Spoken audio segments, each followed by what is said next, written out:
আজকের চোখ ইউটিউব চ্যানেলের পক্ষ থেকে আমি এইচ.এম. রবিউল ইসলাম আপনাদের স্বাগত জানাচ্ছি।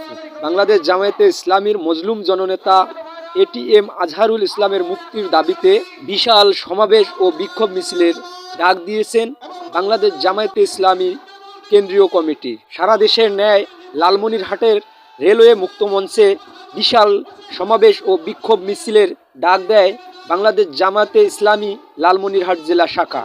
মজলুম জননেতা এটিএম আজহারুল ইসলামের মুক্তির দাবিতে বিশাল সমাবেশ ও বিক্ষোভ মিছিলে উপস্থিত ছিলেন অ্যাডভোকেট মোহাম্মদ আবু তাহের আমির, বাংলাদেশ জামায়াতে ইসলামী লালমনিরহাট জেলা শাখা, জনাব অ্যাডভোকেট ফেরোজ হায়দার লাবলু, সেক্রেটারি, বাংলাদেশ জামায়াতে ইসলামী লালমনিরহাট জেলা শাখা, জনাব মাওলানা মোহাম্মদ হাবিবুর রহমান, নায়েবে আমির, বাংলাদেশ জামায়াতে ইসলামী লালমনিরহাট জেলা শাখা, জনাব মোহাম্মদ হারুনার রশিদ, কারা নির্যাতিত ছাত্রনেতা ও সাবেক ছাত্র শিবির সভাপতি কেন্দ্রীয় কমিটি, জনাব প্রভাষক মাওলানা মাহিবুর রহমান আমির, বাংলাদেশ জামায়াতে ইসলামী লালমনিরহাট সদর উপজেলা শাখা, জনাব হাফেজ মাওলানা মোহাম্মদ শাহ আলম, সেক্রেটারি, বাংলাদেশ জামায়াতে ইসলামী লালমনিরহাট সদর উপজেলা শাখা।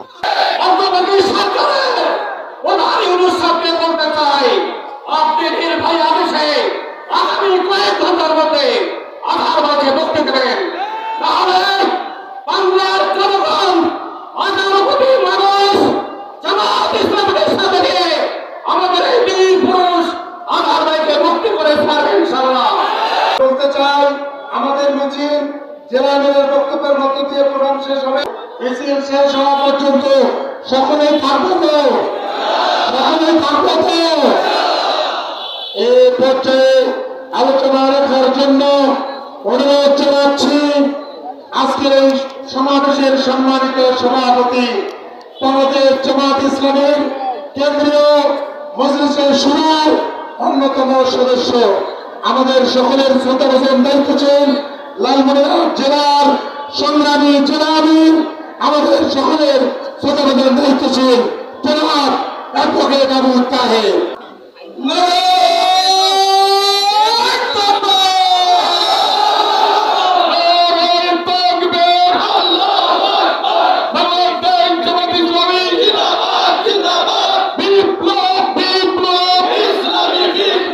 ধন্যবাদ। আসসালামু আলাইকুম ওয়া রাহমাতুল্লাহ। বিসমিল্লাহির রহমানির রহিম। আলহামদুলিল্লাহি রাব্বিল আলামিন ওয়া সলাতু ওয়া সালামু আলা সাইয়্যিদিল মুরসালিন ওয়া আলা আলিহি ওয়া সাহবিহি আজমাইন। আজকে এটিএম আজহারুল ইসলাম ভাইয়ের মুক্তির দাবিতে আমাদের এই বিক্ষোভ সমাবেশ এবং মিছিলের সম্মানিত পরিচালক, সম্মানিত অতিথিবৃন্দ, প্রিয় সাংবাদিকবৃন্দ, প্রশাসনের নিযুক্ত দায়িত্বশীল বৃন্দ, সম্মানিত লালমনিরহাটবাসী, আমরা আজকে আমাদের মাত্র একটা কথা, আমরা 36শে জুলাই পেয়েছি। 36শে জুলাই এনে দিয়েছে আমার এই খেটে খাওয়া মানুষের, আমার এই রক্ত ঝরা মানুষের, আমার এই ঘাম ঝরানো মানুষের রক্তের বিনিময়ে আজকে এই 36শে জুলাইয়ের বিনিময়ে আমরা এখানে উপস্থিত হয়েছি। আমরা যেখানে রক্ত দিয়েছি, আমরা যেখানে ঘাম ঝরিয়েছি, আমাদের এই রক্ত, আমাদের এই ঘাম আমরা বৃথা যেতে দেব না ইনশাআল্লাহ। সম্মানিত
তীব্র আন্দোলন করে তুলবে, আপনারা মুক্তি দিতে বাধ্য হবে। আমরা সবসময় সচেতন থাকবো, যখন এই ডাক পড়বে, যে কোনো সমাবেশ, যে কোনো মিছিল, যে কোনো কর্মসূচিতে আমরা যেন ঐক্যবদ্ধভাবে এখানে সমবেত হয়ে আমরা আমাদের ভাইকে মুক্ত করতে পারি। আপনারা সবাই রাজি আছেন কিনা? লালমনিরহাট রেলওয়ের মুক্ত মঞ্চ থেকে বাংলাদেশ জামায়াতে ইসলামী লালমনিরহাট জেলা শাখার বিশাল সমাবেশ থেকে নেতাকর্মীরা বলেন, আগামী 48 ঘন্টার মধ্যে মজলুম জননেতা জনাব ATM আজহারুল ইসলামকে মুক্তি না দিলে বাংলাদেশ জামায়াতে ইসলামী ও দেশের সাধারণ জনগণকে নিয়ে কঠোর কর্মসূচির ডাক দেবেন বলে জানিয়েছে। আজকের চোখ ইউটিউব চ্যানেলের পক্ষ থেকে আমি SM রবিউল ইসলাম ধন্যবাদ জানিয়ে বিদায় নিচ্ছি। লালমনিরহাট জেলা ও দেশের সকল খবর পেতে আজকের চোখ ইউটিউব চ্যানেলটি সাবস্ক্রাইব করে আমাদের সঙ্গে থাকুন।